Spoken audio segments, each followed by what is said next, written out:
आज हम बात कर रहे हैं एक ऐसी फिल्म की जो चुपचाप ही इतनी पॉपुलर हो गई, ऑस्कर में सेलेक्ट हो गई।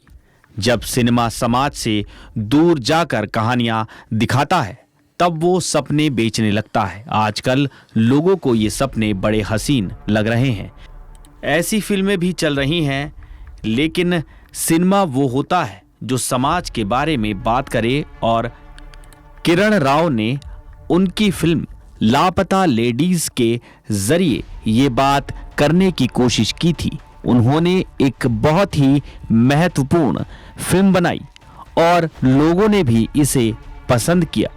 अब ये फिल्म साल 2025 के ऑस्कर अवार्ड्स के लिए भारत की तरफ से ऑफिशियल एंट्री कर रही है।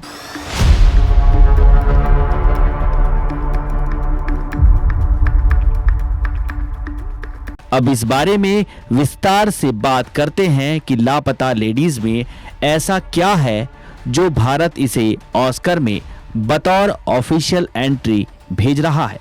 एक तरफ जहां बॉलीवुड साउथ फिल्मों के रीमेक और पैन इंडिया फिल्म बनाने में व्यस्त था, वहां 14 साल बाद किरण राव ने एक ऐसी फिल्म बनाई जिसमें हमारी मिट्टी की खुशबू है।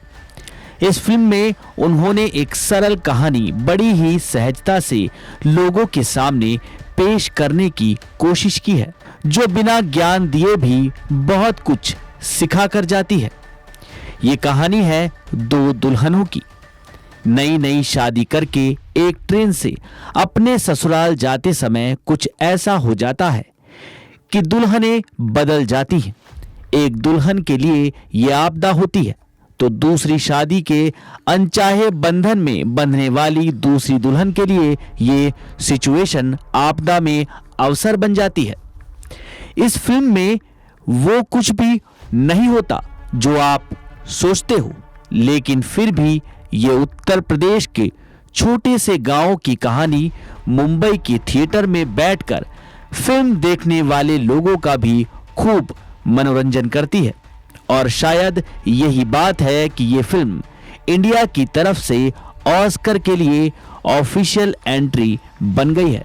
लापता लेडीज में एक तरफ दहेज जैसी कुप्रथा के बारे में बात की गई है, वहीं दूसरी तरफ ये फिल्म अपनी बहू को सिर आंखों पर बिठाने वाले परिवार की कहानी भी बताती है। इस कहानी में वो दूल्हा भी है जो एक पत्नी के निधन के बाद दहेज के लिए दूसरी शादी कर रहा है, और इस कहानी में एक वो दूल्हा भी है जो अपनी खोई हुई पत्नी को ढूंढने के लिए जमीन आसमान एक कर रहा है।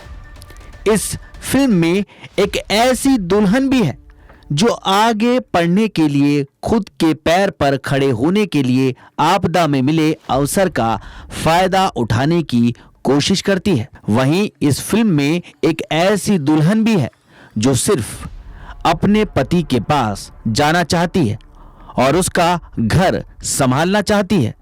यहाँ का पुलिस वाला भी कुछ ऐसा ही है। ये फिल्म बिल्कुल हमारी जिंदगी की तरह है, जिसमें चीजें सिर्फ ब्लैक एंड वाइट नहीं होती, इसमें बाकी रंग भी होते हैं।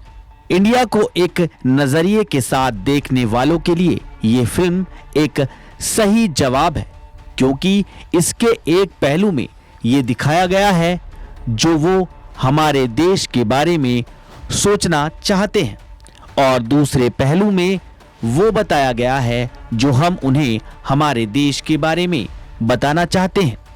इस फिल्म में कहीं पर भी कोई किरदार कोई जबरन मैसेज नहीं देता, ना ही कोई किरदार हमें बड़े बड़े डायलॉग के साथ ज्ञान देने की कोशिश करता है। फिर भी ये फिल्म हमें बताती है कि हमारी बेटियों को उनकी जिंदगी उनकी सोच के हिसाब से जीने का अधिकार है। हमें उन्हें आत्मनिर्भर बनाना चाहिए। ये कहानी हिंदी सिनेमा के समाज के साथ के उस रिश्ते को मजबूत बनाने की कोशिश करती है जो साउथ की फिल्मों की आंधी में कमजोर हो गया था।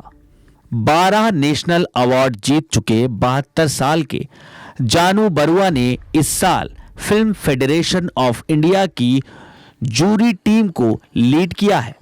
लापता लेडीज को भारत की ऑफिशियल एंट्री के तौर पर भेजने के एफएफआई के निर्णय की पुष्टि करते हुए उन्होंने एक इंटरव्यू में कहा कि जूरी को उस एक सही फिल्म का चुनाव करना था जो हमारे देश को रिप्रेजेंट करती हो।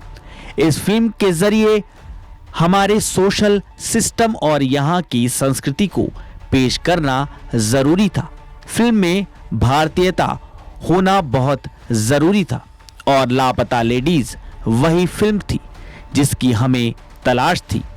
इससे अच्छी फिल्म भी हो सकती है, लेकिन हमें दी गई 29 फिल्मों की लिस्ट में से ही हमें किसी एक फिल्म का चुनाव करना था। कई जगह पर यह कहा जा रहा है कि इस फिल्म को इंटरनेशनल मार्केट की समझ नहीं है, लेकिन मैं यहाँ ये याद दिलाना चाहती हूँ कि रिलीज होने से पहले लापता लेडीज को टोरंटो जैसे इंटरनेशनल फिल्म फेस्टिवल में स्टैंडिंग ओवेशन मिली है।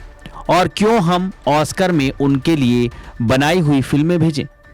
ये फिल्म इंडिया के वो 2 चित्र उनके सामने पेश करेगी, एक जिसे वो खुद देखना चाहते हैं और एक जिसे हम दिखाना चाहते हैं। वैसे भी हमारी मिट्टी से जुड़ी कहानी दुनिया को दिखाने में शर्म कैसी।